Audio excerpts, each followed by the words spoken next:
Hey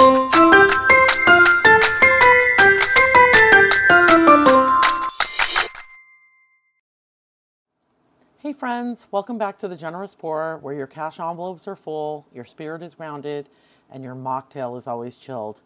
I'm Lori, and today I'm giving you the complete beginner's guide to cash stuffing using my planner system, weekly cash flow method, sinking funds, and yes, how I still use my credit card while staying totally on budget. This isn't about restriction, it's about clarity, calm, and creating a rhythm that works for your real life. So let's dive in. Cash stuffing, also known as money stuffing, is a budgeting method that's gained traction on TikTok and other platforms for good reason. It involves setting aside physical cash in labeled envelopes for discretionary purchases like groceries, gas, coffee, personal care, and so on. It might feel new, but it's actually a modern take on the classic cash envelope method. You fill your envelopes at the start of your budgeting period, and once the cash is gone, the spending stops. This method plays into the psychology of money. Spending cash feels more real than tapping a card. That pain of handing over $20, it makes you pause, and that pause helps you spend less and save more. So the way that I do it is, let me grab my wallet. Is I have different categories in my wallet for my variable spending. And I have groceries, dining out, date night, giving, buffer. My advice to you, if you're just starting out, is to start with 3 to 5 categories like food, fun, a personal splurge, things that you know that you go into your wallet for on a daily or every other day basis. That's what you carry in your wallet, and different things like that, where maybe your spending kind of fluctuates up and down. And once you feel confident, you can roll over any leftover into any other goals, like an emergency fund or a treat yourself category. Zero-based budgeting is where every dollar gets a job. And I have an example right here. Your take home, so every dollar, zero-based budgeting is you have your income and you minus your expenses, your savings, your giving, and you leave nothing unassigned, and that should give you a zero budget. So my example here, hopefully you can see this, is a take-home pay of $3,000.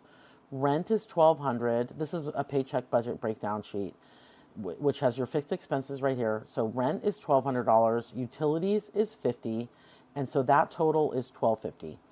Your variable expenses is groceries, gas, spending, fun, and giving, and the total of that goes right here, which is $1,250. And then you move into your savings, and your savings is $200 that you want to put in every month. And then you have a credit card. Your debt payments go right here, which is $300. And then you put it all in this little summary section here. So your income is $3,000 minus what you're going to be paying for your savings or putting into your savings. Your fixed expenses, which is $1,250. Your variable expenses, which is another $1,250, and then your debt payments, which are $300. All of that, let me grab my calculator. $3,000 minus 200 minus 1250 minus 1250 minus 300. And that is your zero base budget. Every dollar gets assigned. And even if you have, so your remaining should always be zero. So at the end, I'm going to put this back off to the side.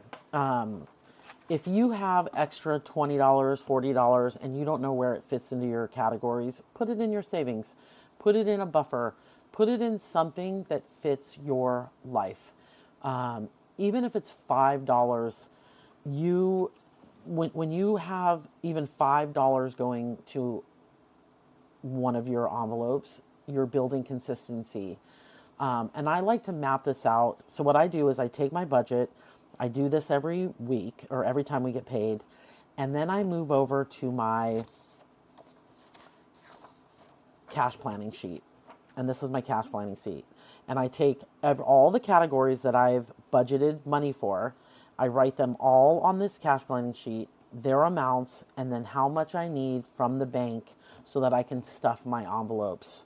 And what I do is, we are a biweekly paid family, so I stuff my wallet, my overflow binder, and my sinking funds. And then on week 2, when I am not getting paid, I pull from my overflow binder, not new income, but half of what I budgeted the week before, and now it gets restuffed into my wallet. So what'll happen is, this is my wallet, and this is my overflow binder, which are the exact same categories.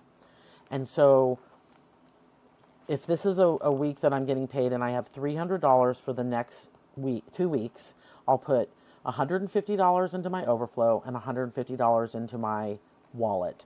And at the end of the first week, whatever's left, I'll move back into overflow, and then my overflow goes into my week number 2 to begin spending for that week. And when I do that, I have this all in a planner. And so I take my weekly wallet tracker, and so whatever I have left in my wallet for the week, I write down here, and so I know what I estimated or budgeted, what I spent, and what is remaining, so that I can either tweak my budget. So, because when you first get started, you'll think, oh, this is what I spend, or I spend $300 on groceries, when in fact you spend $350 on groceries. And so you either have to rein your spending in, or you have to increase your budget, because you don't want to be over or severely under in a category every single week. So this wallet tracker really helps me know, it's a data point going forward of what my spending actually is. Last week I had $80 left over in my personal spending, and that was only because I didn't do much. I didn't go out much, but generally it's a zero category. So I know that week was just an off week. And so history is, what's nice about it is, you'll be able to tweak your budget according to how you spend and how your family uses your money. It creates a rhythm and keeps me from overspending when I put half of my paycheck in my overflow and half of it in here. So when I look in here and I see I only have $10 left, and I have 3 more days left in my week, I know that in 3 more days I'm going to get it refilled for the second week. But I also know that if I looked in here and I had both weeks in here, that I might overspend in this category. So my weekly wallet tracker helps me stay on top of what I spend and what rolls into overflow. A tip that I would say is, turn your budgeting session into a ritual. Light a candle, play some music, make a mocktail. Budgeting is self-care. It is. Everyone gets so stressed about their money and their finances, and they go to bed and they can't sleep. But when you start tracking your money, you know exactly what's coming in, what's going out, what you have covered. Even if you don't have to save a large amount of money, but as long as you know I've got this covered, it's worth its weight in gold. It's just fantastic. I think one of the arguments that people make is, but I want to use my credit card. I'm going to put my overflow back over here. And I do use my credit card. So what I do is, what the trick to using your credit card is, swipe only if you have the cash in your wallet. So if I go to the grocery store and I have $300 in my grocery envelope, and I spend $250 at the grocery store, let me grab a tracker that I keep in my wallet. I keep this tracker in there. So if I go into the grocery store and I spend $256, I will go into my groceries, pull that $256 out. I'll log it in here, pull that $256 out of my cash envelope, and then I will put it into my overflow, because I have a an envelope in here says bank deposit.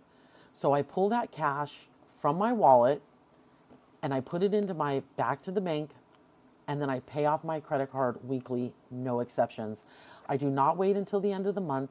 I do mine the night before we get paid, and while I'm filming my unstuffing or doing any unstuffing session. It keeps me accountable and it keeps me debt free. If I waited until the end of the month to unstuff my credit card, I could overflow in a bunch of categories and not even know it. So the key to credit card tracking is this sheet. And if you don't have this, or you're at dinner and you can't put in that you spent $75 dining out, keep your receipt tucked in your wallet, and then when you get home, write it down and then transfer the money. What's nice about the cash envelope system is it's a visual on what you have to spend. It's really helpful to do it that way, especially if you've gotten into credit card debt in the past. This makes it so easy. I only spend what I have, and my credit card gets paid off every time, every week. So let's get into what sinking funds are. So I'm going to close out my wallet. This is my variables, sinking funds, and how I plan them.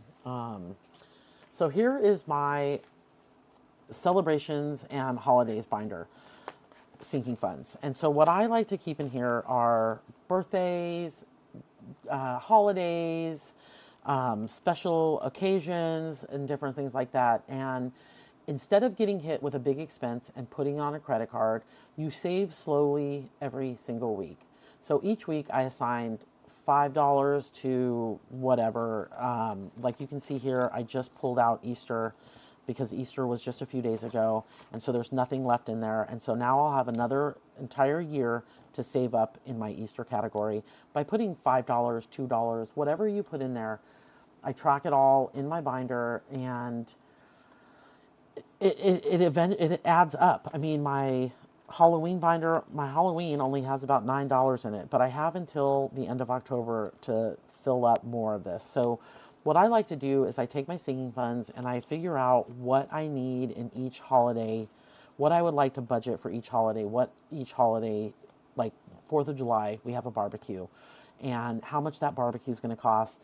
And then I divide it up into the weeks, or every other week that I stuff it. And that is how much I want to put in here. Sometimes you'll put something more in another envelope. Sometimes you'll put more into this envelope. You adjust accordingly. But again, don't try to stuff every category at once when you're starting out. Start with 3 or 4.